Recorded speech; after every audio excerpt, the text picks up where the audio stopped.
Good morning, everyone.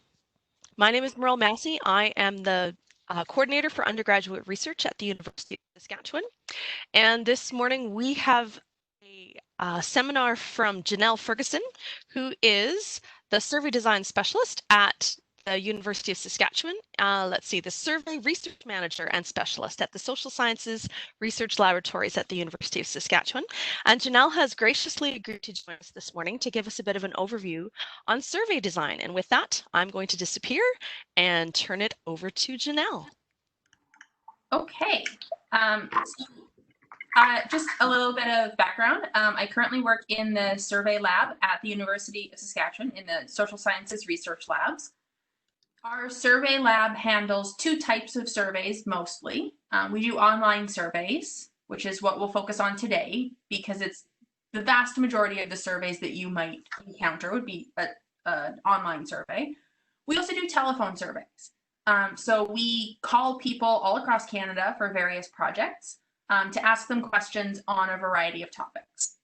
We're not going to spend much time on telephone surveys today, if any, just because they're not really something you're going to design. Largely because telephone surveys are extremely expensive to run.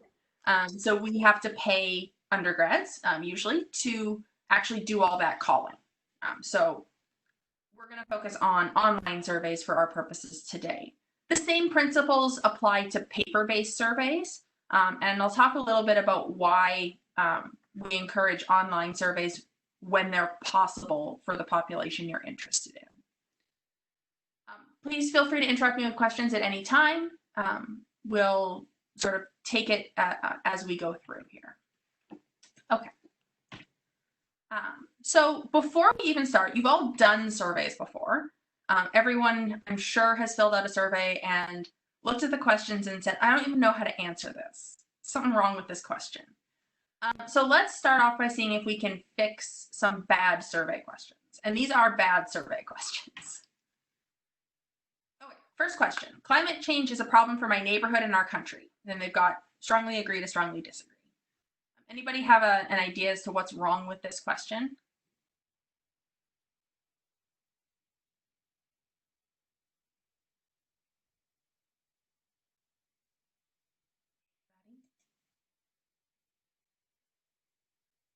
I don't think I can see the chat.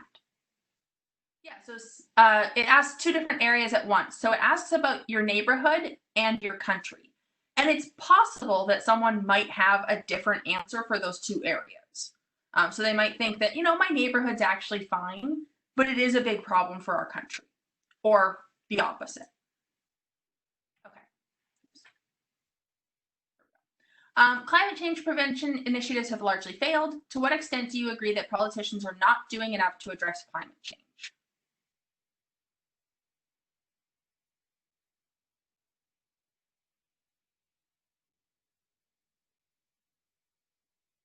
This one's a little bit trickier.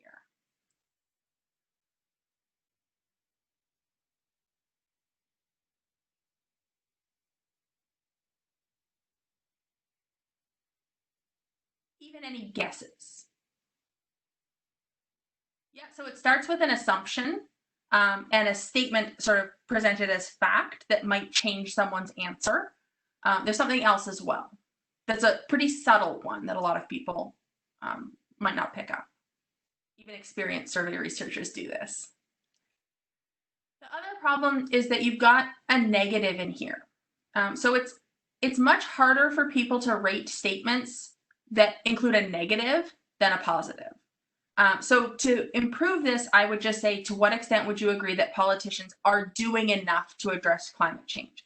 It's essentially the same question, but it involves having to strongly agree that they're not doing enough, which gets complicated for people. Okay. From your perspective, how possible or impossible is it that climate change is not real? From very possible to very impossible.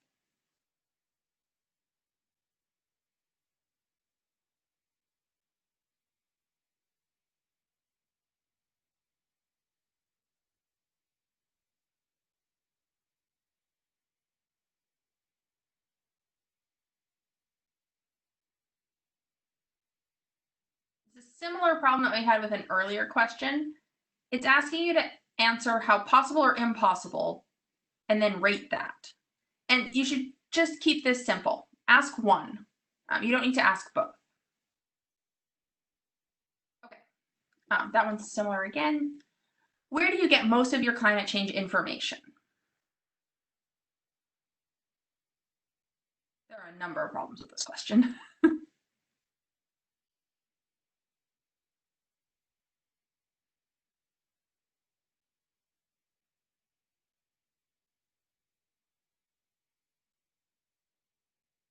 You'll notice that it does not say check all that apply. So it asks you to pick just one. And these options are potentially overlapping. So you could get it from a friend at work. So there's that problem. It's also not an exhaustive list, but that's sort of taken care of with other. Okay, this one's simpler. The primary greenhouse gas in the atmosphere is which of these? This one's just a presentation issue.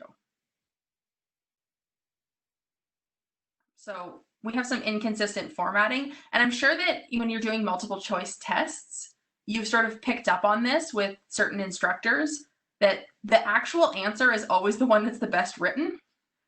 It's sort of the same issue here, right? You're giving a hint to potentially what to answer, or what not to answer.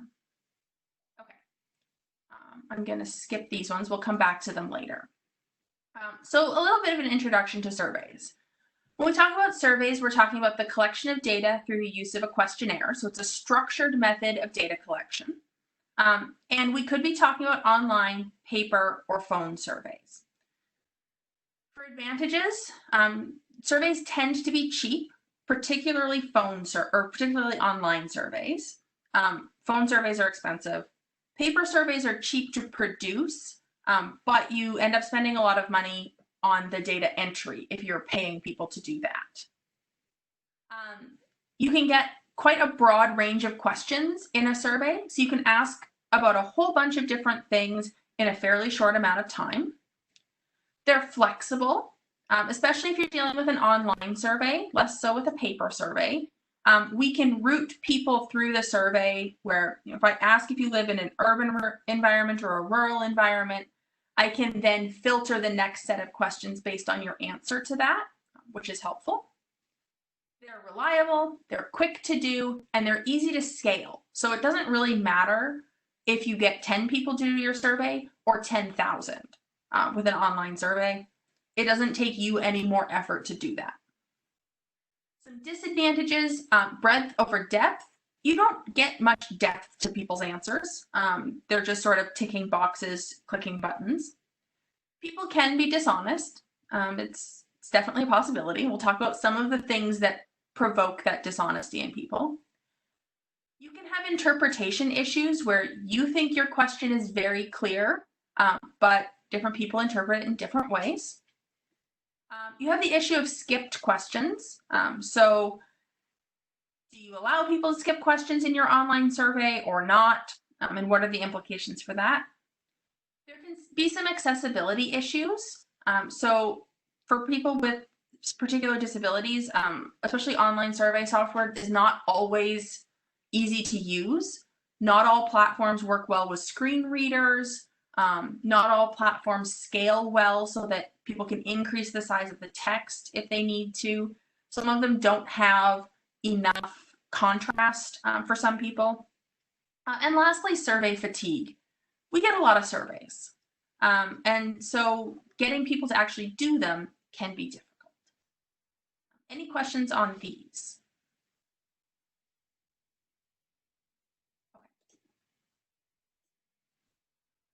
The most important thing when you're designing a survey or deciding whether a survey is an appropriate tool for your project is making sure that you're always being guided by your research question or questions.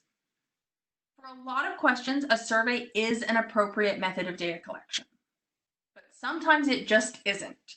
And in that case, you really just shouldn't choose a survey. So they do have a broad range of uses, but sometimes it doesn't make sense. An interview would be better, or looking at database information would be better. You want to be really clear about the goals of your survey before you administer it and before you start developing your questions. It's a really unpleasant feeling for people when they have to do a survey where the questions are all over the place, right? They're asking about this thing and then this thing and then this thing. They have nothing to do with each other. And most of the time that seems to come because people weren't clear on what they wanted to learn. Let's survey students. And so we ask them questions about 17 different topics instead of focusing on what's important for our research question.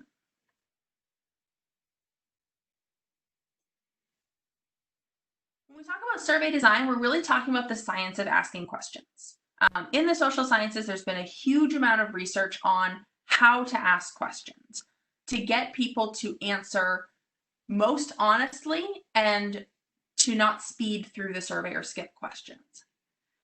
The results of your survey depend crucially on the questionnaire that you design. So you want to lead people through the questions in an effective and efficient way. You want it to have good flow. You want to be asking the questions in ways that aren't leading or confusing. Otherwise, your results aren't very good. They're not useful. Okay. Any questions about any of that before I move on? Please feel free to interrupt whenever you need to. Okay. So let's talk a little bit about a general overview of questionnaire design. When you're deciding the order of your questions, you want to funnel people throughout the survey. Now, if you're just starting to come up with questions for your survey, I wouldn't worry about this too much. I usually recommend for researchers that they just write down all of the questions that they want to ask. Don't worry too much about how they're worded. Don't worry too much about the order, and then we'll figure all that out. But before you launch your survey, you have to think really closely about question order. Your early questions should be ones that are easy and pleasant to answer. So they're quick, they don't involve a lot of thought, and they explicitly address the survey topic. So if your survey topic is students' experiences of online learning, you start with questions about, have you taken a class that was primarily online? How many classes have you taken that were primarily online? What topics were they on? What technology did you use? Sort of easy questions. You don't have to think too much to answer them. They're obviously about the topic. Get those out of the way. And then as you go through, you move on to questions that are more effortful to answer. People are engaged with the topic at this point. They've been primed to think about it. So earlier they asked me about what kind of technology I use. Now I'm going to ask them about which technologies were better or worse for different topics, or were they satisfied with the learning management system? A little bit deeper questions, maybe a little further away from the survey topic. And you also want to put your more sensitive questions later.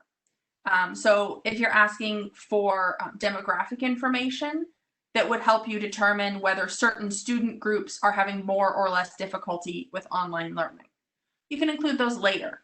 After people are comfortable with the survey, they've gotten used to it, and they're more willing to answer usually. You want to group together questions on the same topic. So keep the technology questions together, keep the instructor questions together, etc. And proceed from general questions to specific questions. Start with asking about all their classes and funnel down to the one where you use technology the most, for example. This helps guide people through and keep things organized. When there's a good flow in your survey, it's just easier for people to answer. So they're more likely to stick with it to the end. Any questions about this funneling at this point? Okay. So let's talk about wording choices and specifically avoiding some common pitfalls. When you are putting together survey designs, you want to start with, or you want to use simple, familiar words. So you don't want to use a lot of technical jargon. You want to avoid that as much as possible. We're usually aiming for a reading level between grades 5 and 7, unless we're looking at a very specific population, like surveying deans of law schools or something like that. We want to keep things simple and familiar. We want to use simple syntax and complete sentences. So avoid sentence fragments, avoid those questions where the question seems to go in loops. To what degree do you agree or disagree that such and such is important, blah, blah, blah. Keep it as simple as possible. You want to avoid words with ambiguous meanings, because people could interpret them in multiple ways, which obviously is not ideal. And be specific and concrete. Use as few words as possible to pose your question. So anything you can do to make it simple without losing the meaning of the question is what you want to do here. It's helpful to have somebody else outside of your field review your survey. You want to make sure you're not using any jargon accidentally, and you want to sort of make sure that reading level is appropriate. So my background is in psychology, and some of the words that we use in psychology have completely different meanings than normal English. So the word affect is similar, related to the word emotion in psychology. But if I ask someone to describe their affect, they just glitch. They don't know what I mean. So I have to make sure that I'm not using those sort of technical terms accidentally. If there are cases where you need to use an acronym or you need to use a technical term, it should be clearly defined and multiple times. So I know when you're writing a paper, you usually only sort of define those acronyms once. So you write it all out the first time and then in brackets. You might want to do that more than once in a survey, just so that people are clear on what's going on. Any questions about these?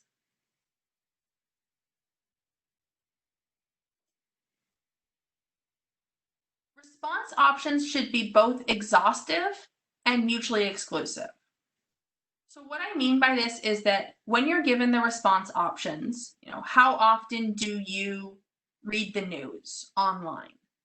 You should be given all the possible options, and those options should not overlap. So you might have multiple times a day, once a day, multiple times a week, once a week, or a few times a month, etc. But you don't want to have like options that overlap, and you don't want to be missing things. So this is often where you see that other please specify box, if we don't think that we can accurately gauge what all the possible options would be. We also want to make sure they're mutually exclusive. So we don't want to ask people, which of the following do you eat the most? Fruits, berries, vegetables. Well, in culinary terms, fruits and berries are overlapping terms, right? Those are not mutually exclusive. We want to just ask one of those, or clearly lay out that we mean non-berry fruits and berries. We really want to avoid leading or loaded questions which push respondents towards an answer. You're just messing with your results at that point. You're not getting an accurate picture of how people are thinking, feeling, etc. Sometimes it's not obvious to us at first that a question is leading or loaded. And this is where having somebody else read your survey can be very helpful. You want to ask about one thing at a time. So that was one of the examples earlier. Avoid double or triple barreled questions. How much do you think this affects your neighborhood and your country? That's two different things. Those need to be two separate questions. The question should be relevant to the respondent. So I don't want to ask them to imagine that they were a teacher and answer with that perspective. Or if someone indicates on my survey earlier on that they live in an urban location, I don't want to ask them a bunch of questions that are only relevant to rural respondents. Two reasons for that. Number one, you get garbage data, especially if it's an online survey where people have to respond. They'll just click anything to move on, and then your data is garbage. Also, it makes people mad when they get a lot of questions that have nothing to do with them. If they've previously indicated that they have no children, they don't want to be asked questions about daycare. right? And there may be an option that says NA, not applicable, I don't have children, whatever. But if you know earlier in the survey that a question is not going to apply to them, it should not even appear for them. Otherwise, it's just messing up your data and making your participants angry. And questions should be technically accurate. So they should be laid out well, they should provide accurate information, and you don't want to mislead people.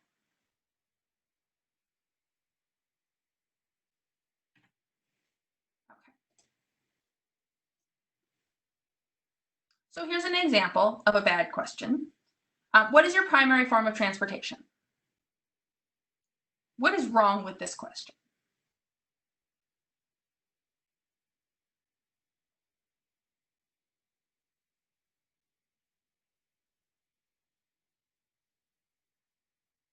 It's missing a lot of options. So the list here is not exhaustive, exactly, Kirsten. This is not an exhaustive list at all. We should have more options in here.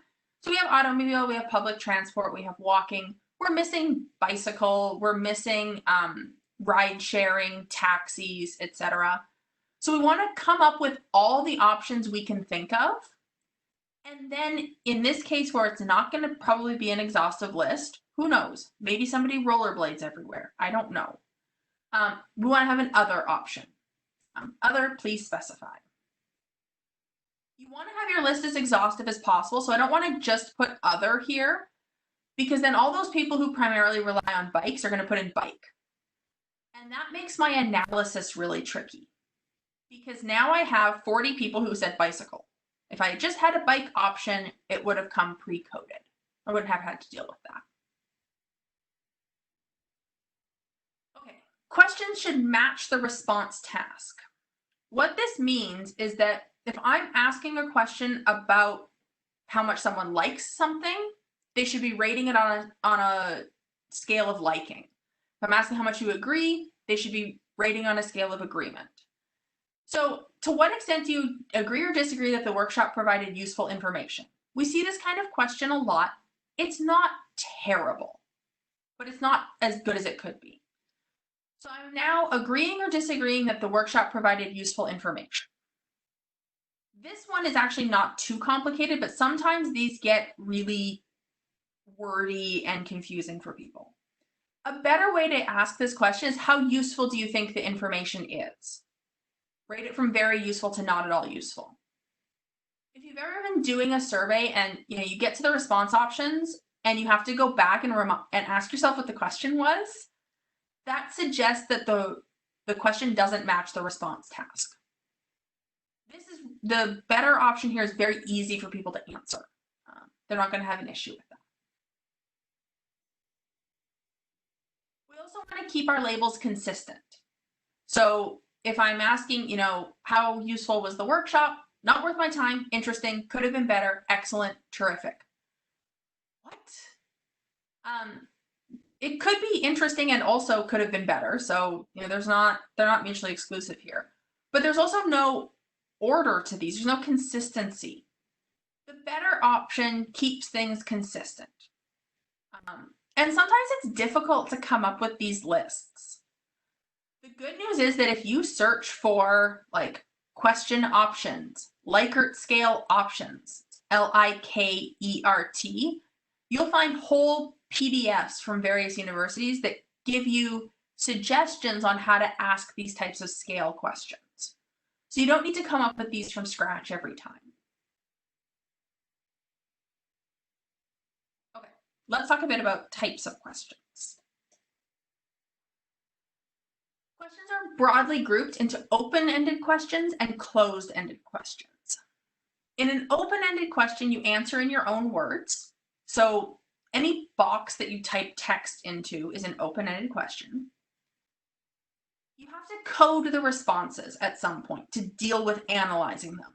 So whether that is just an other please specify box, and someone has to go through and assign the number 4 every time someone said bike or bicycle, or it's an open-ended question that's quite a bit longer and you have to do a thematic analysis, there's a lot of effort involved there.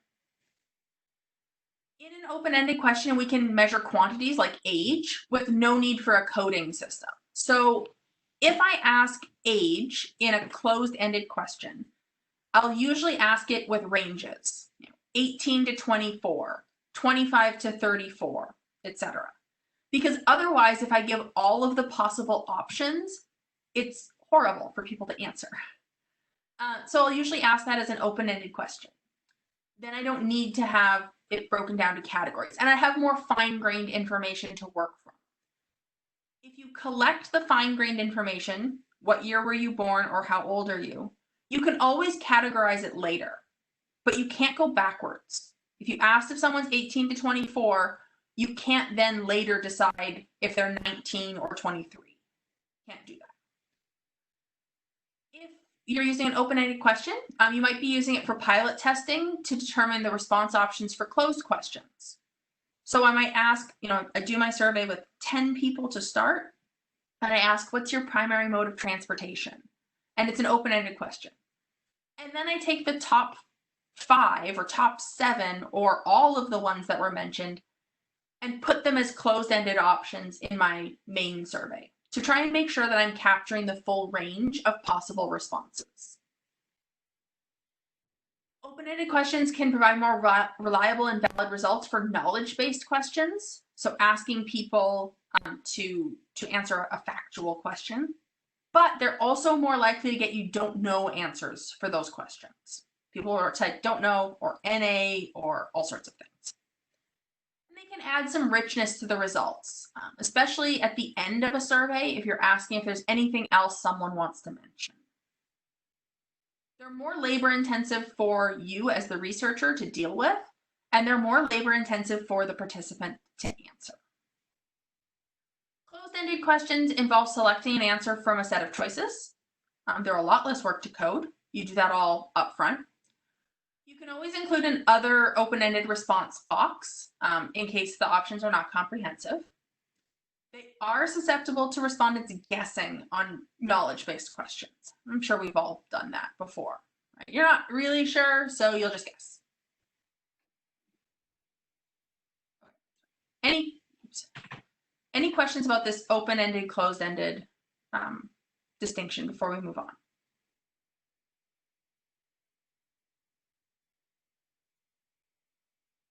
Okay.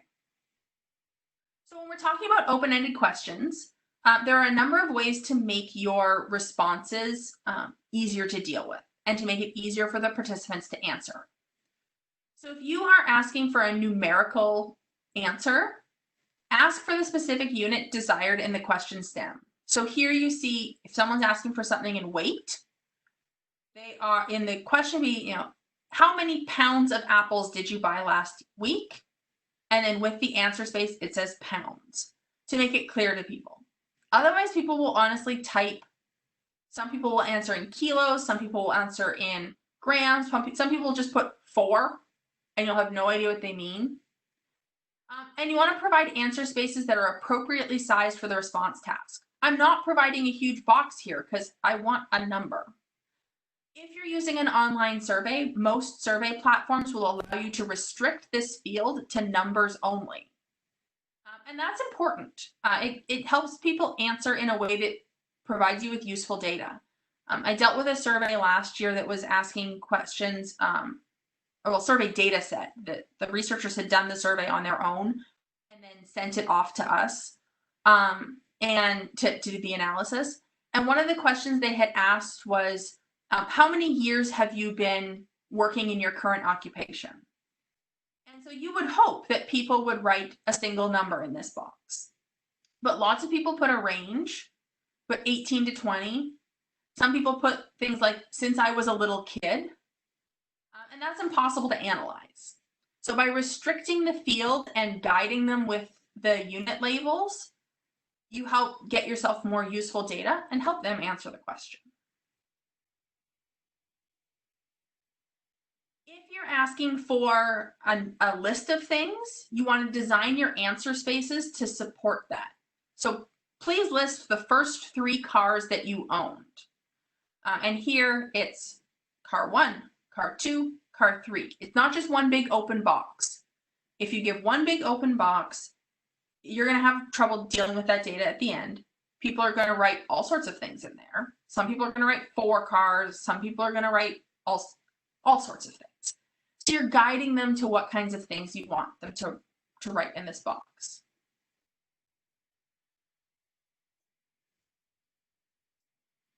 If you are asking for description or elaboration or something that requires more writing, give them lots of space. And you can size this box in an online survey to guide them, to guide them towards how much you want to write. In most of our surveys, this box, it'll appear a certain size, and then they can make it bigger if they need to write more. Most people won't write that much. Okay, any questions about open-ended questions?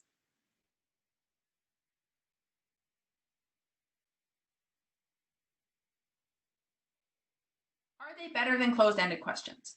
It depends. It depends what your purposes are. We tend to use a lot more closed-ended questions. They're easier to analyze. They're easier for participants to answer. But if you don't have an idea of what the range of possible answers would be, or if you really want that added depth, if you think you might be missing something, then open-ended questions are great. So we usually will have 1 or 2 on a survey.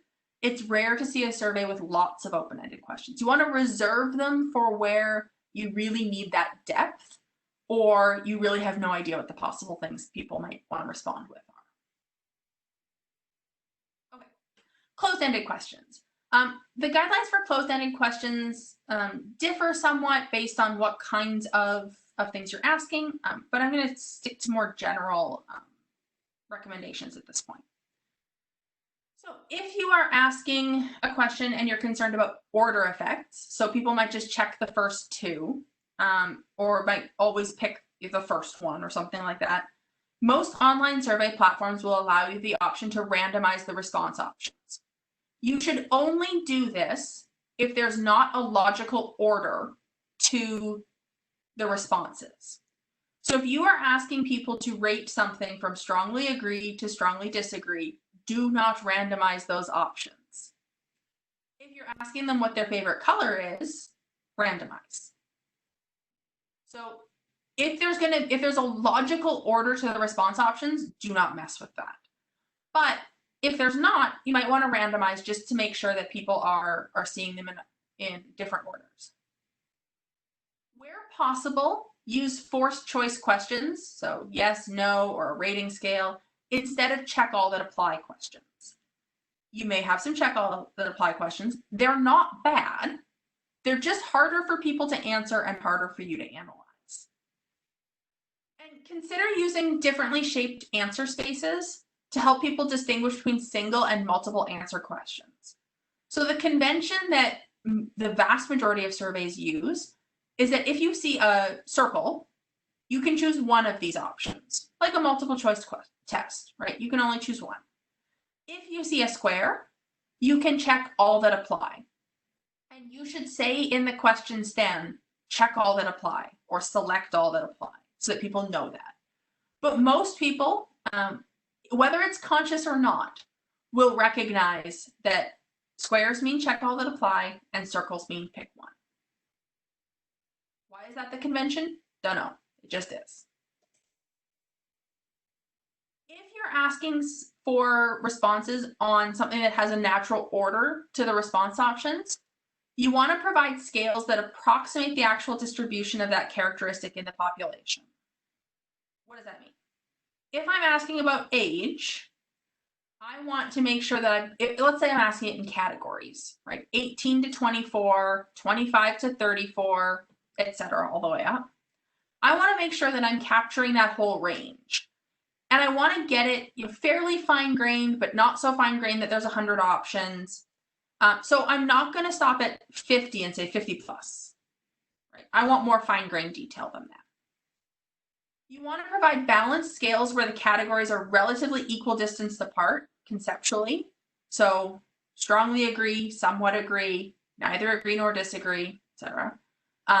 And align the response options vertically in one column or horizontally in one row, looking for equal distance between the categories. So not this garbage. If you're doing an online survey, it will naturally set it up properly for you.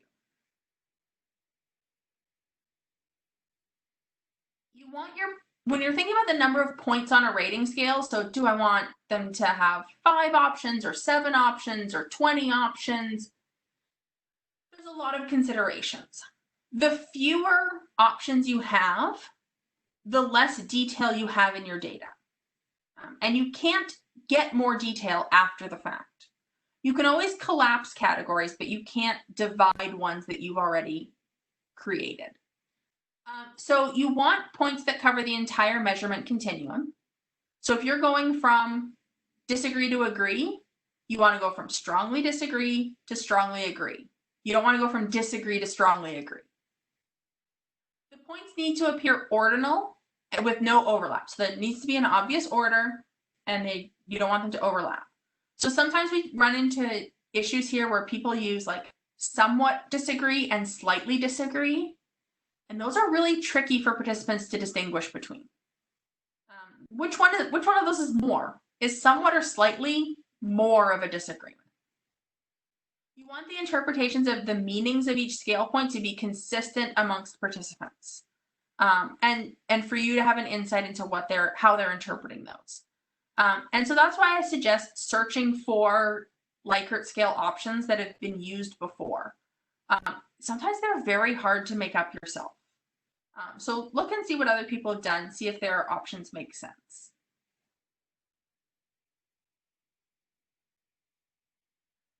Big question that we get from researchers all the time is whether their scale should have a midpoint.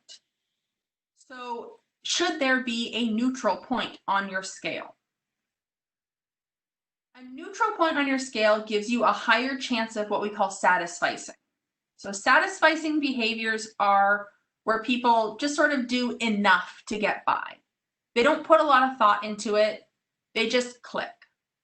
And if you give people a neutral point, they're more likely to pick neutral, even if they don't really feel neutral about the topic if they really thought about it. So that gives you that possibility. However, they can increase reliability and validity because if there isn't a neutral midpoint, people will just randomly select either to the right or the left of where it would be if they really do feel neutrally about something. So generally, I try to avoid having a scale midpoint on things where people are likely to feel truly neutral about something. Does anybody truly feel neutral about climate change or about online learning? Probably not. So you might want to consider what kinds of things you're asking. In many cases, a 5 to 7 point scale is optimal. You don't need more than that. You don't need to have a 20-point scale.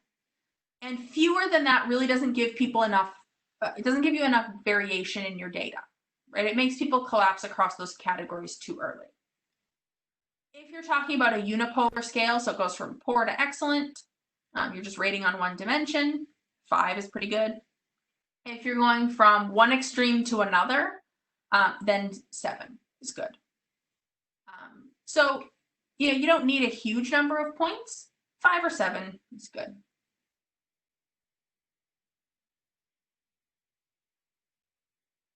How do you label these?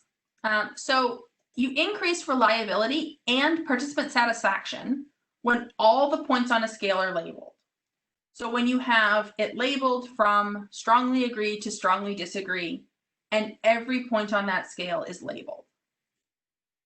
You also increase the reliability and validity by selecting labels that divide it up into approximately equal units. So from strongly disagree, somewhat disagree, neither agree nor disagree, somewhat agree, strongly agree. Those are equal, they appear equal, you're going to get better reliability and validity. We want to ask questions using rating scales that clearly display the evaluative dimension. So if you ask how deserving something is, you should be labeling your rating scale in terms of deservedness. If you're asking how useful something is, label the scale in terms of usefulness. Don't just try and use strongly agree to strongly disagree for everything.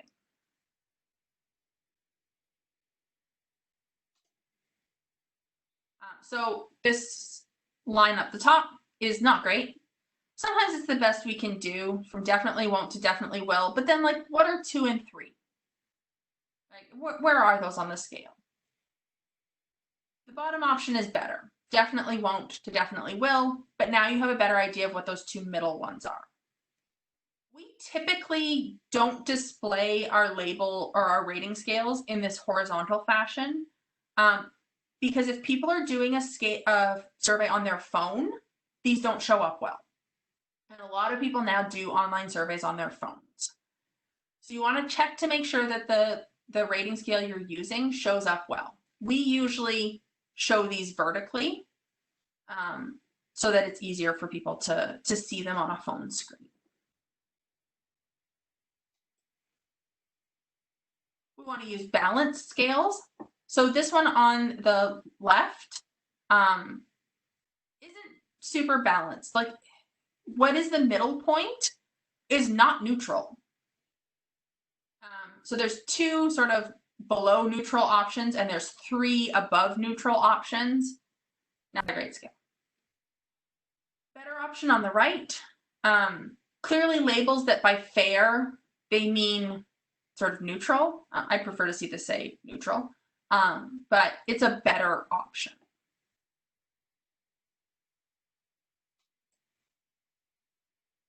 Should you have a don't know option? Sometimes people really just don't know. They have no idea or they have no opinion, and that's fine. However, there's lots of evidence that adding a don't know option doesn't improve our measurement quality. Most people who pick don't know aren't in the situation where they legitimately don't know. They just don't care. Or the question is ambiguous, so they don't know how to respond. They're doing that satisficing behavior. Close enough. Click that.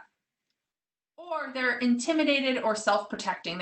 They don't want to answer honestly.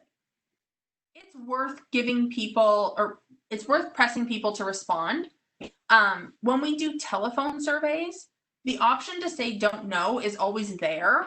It shows up for our interviewers, but we don't read it out to participants.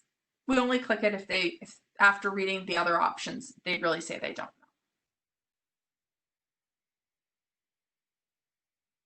Okay, visual presentation of your questionnaire. So generally, you want to use darker and larger print for questions and lighter or smaller print for answer choices and answer spaces. So it helps guide people to where the next question starts, where the options for this question ends. You want to visually standardize all the answer spaces and response options. Use the same fonts, the same sizes, are they centered or not, etc. Pay attention to your line spacing, font, and text size for legibility. And use design properties with consistency and regularity. If you're using bold font for your questions, use it throughout. If you're using italics for your emphasis, use italics throughout for emphasis. Again, all of these things just help your respondents answer more fluidly. It increases their satisfaction with the survey and makes it more likely that they'll get to the end and complete the whole survey. If you have to emphasize certain words, numbers, or symbols, you can do that by changing the size, which, depending on your survey platform, some have really rudimentary options for this kind of thing, and size might be your only option. You can change color, or you can change contrast by bolding, italicizing, or underlining. Just be consistent throughout your survey.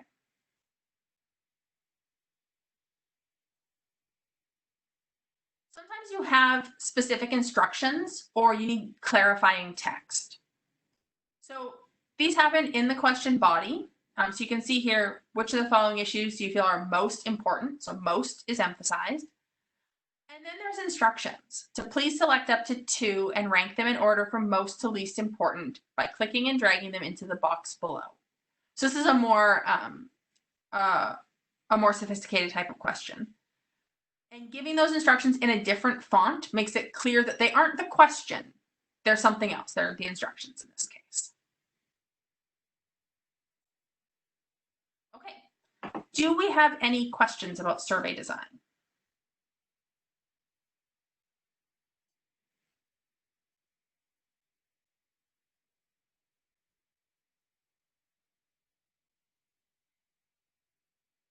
You can type or you can unmute yourself.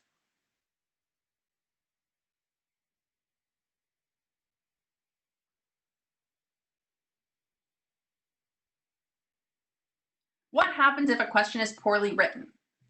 So if a question is poorly written, you are probably going to get garbage data. So people are just going to choose an answer because they don't know how to answer it. Or they're going to try and skip it. If they can't skip it, they might just bail out of your survey. So they'll just close the window, forget it, I'm not answering this. So if a question is poorly written, the best case scenario is that they bail. The worst case scenario is that they give you data that's inaccurate or useless. So, if a question really doesn't apply to them, I'm asking people about their experiences during the current pandemic, and I've got a whole series of questions on daycare, and people without kids are forced to answer those questions. Now I've got a whole lot of opinions on daycare from people who've probably never thought about daycare before and have no stake in it. That's going to influence my overall results, which is not ideal. The other question is, do you have any suggestions for those check all that apply type questions? Yes. So you want to make it clear. So with the instructions, please select all that apply or check all that apply. You want to have as an exhaustive of a list as you possibly can. And keep those options in some sort of logical order where there is a logical order to have. So one of the surveys that I'm currently running is about people's response to COVID-19. And one of the questions is about which of the following places have you been in the past 7 days? Check all that apply. And in that list of options, because of course there's quite a long list, we've kept them in sort of chunks of related places. So they're not labeled that way, but for example, all of the sort of outdoor recreation, a public park, a schoolyard, my own yard, etc., a nature trail, those are all together. All of the shopping ones are together, and that kind of thing, to keep it a little more organized for people, and including that other please specify box at the bottom. Sometimes you want people not to check all that apply, but to check multiples. So, choose your top 3.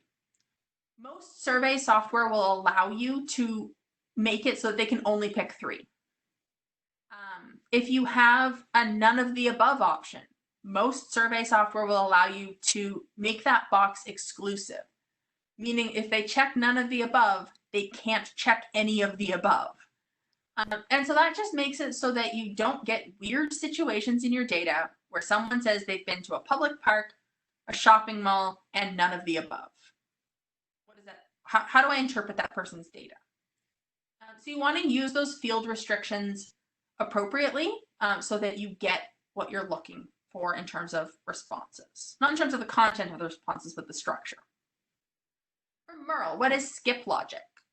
So skip logic is used in a survey to skip certain questions. It's based on responses to previous questions. So if someone tells me that they don't have any kids, I can use skip logic in my survey to skip all of the daycare questions. Or I can use it to present alternative versions of the question.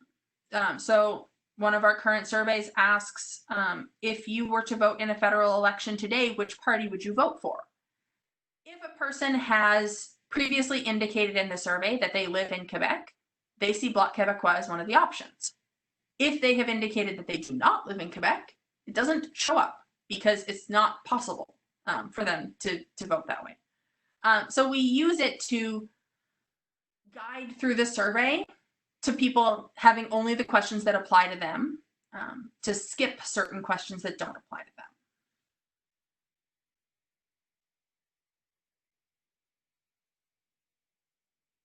For Data analysis, would it? Oh, I didn't see the rest of that. How do I get back there?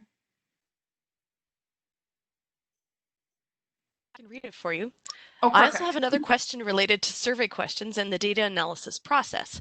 For data analysis, would it be better to have broad groups like healthcare workers for answers or specific occupations for answers if you're worried about having a small sample size? So the considerations here are there's multiple. The biggest one is that you can always, if you have more granular data, you can always group it after the fact, but you can't go backwards. So if you think it might matter if someone is a CT technician or a nurse, you need to ask that because you can't reverse engineer that after the fact if you only asked if they're healthcare workers.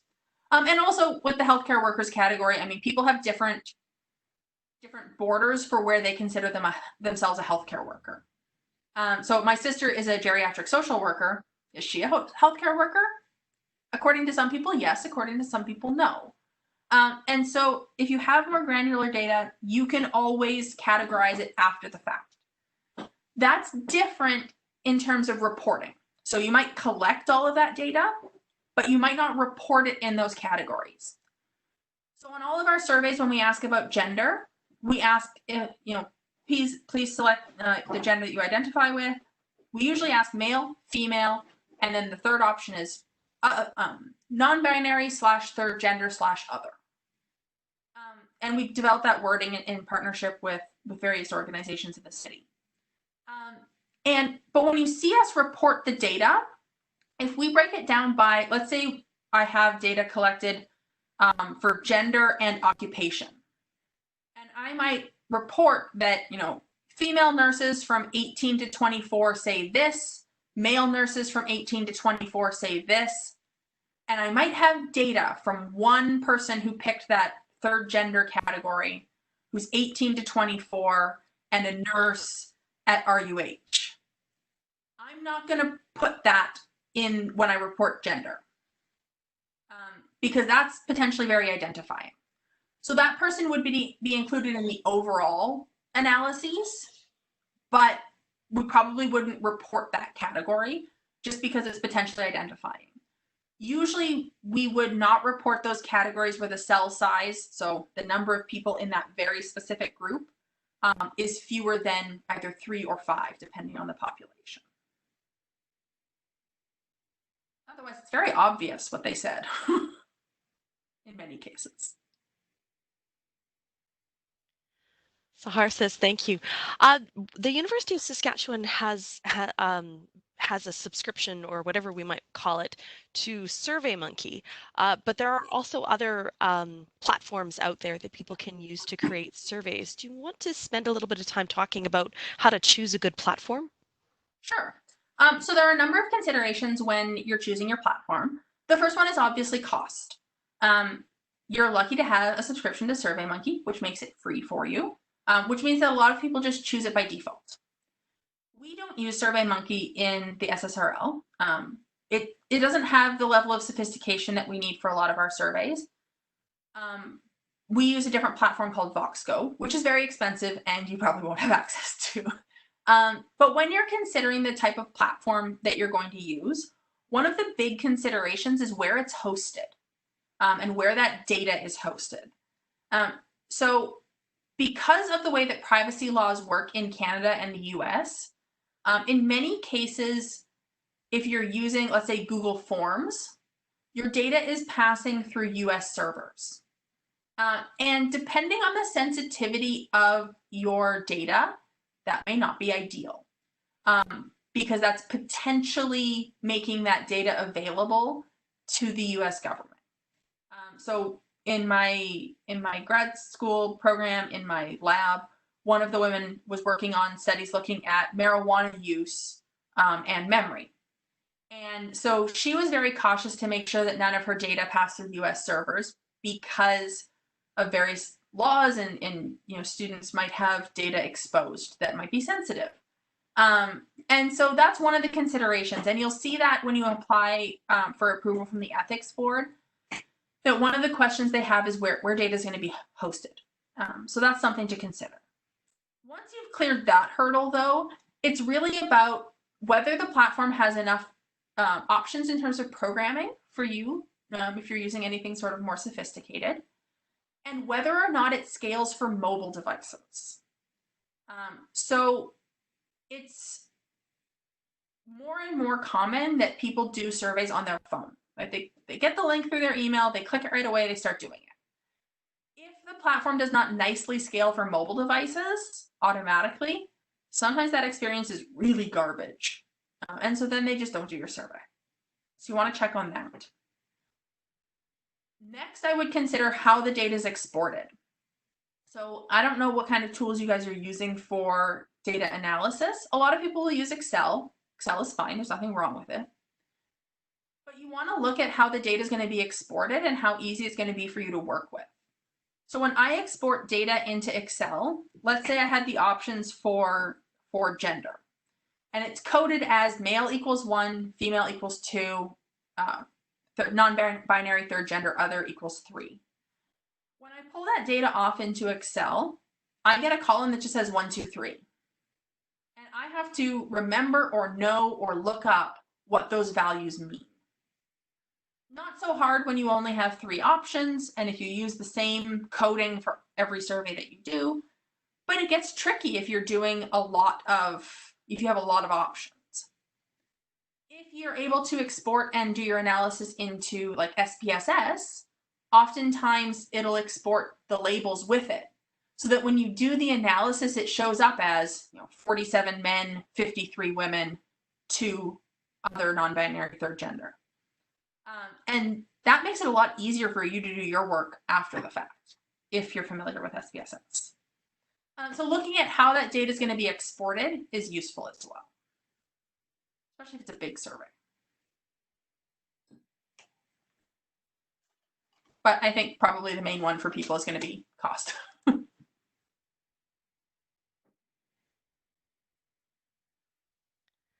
Does anyone else have any questions for Janel?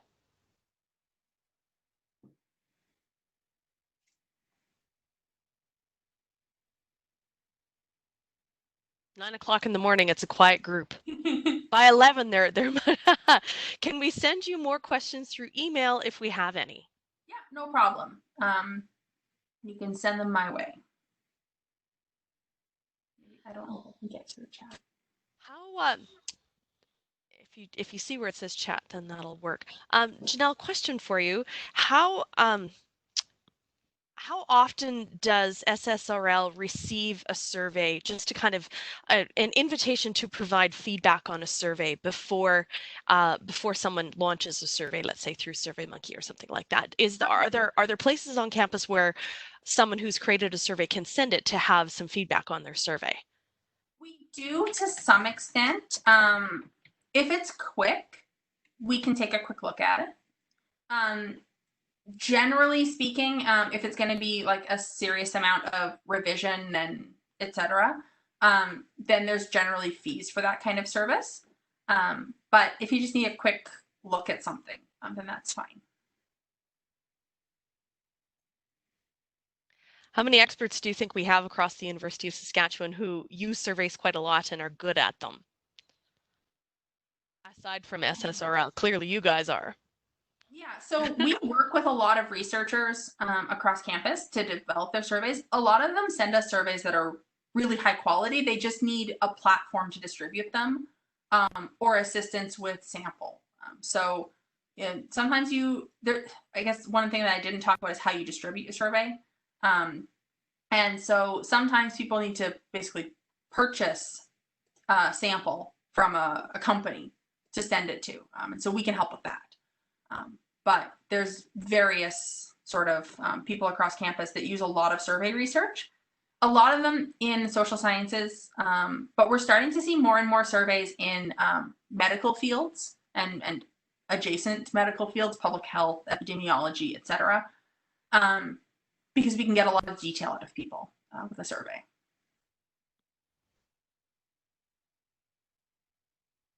Any more questions?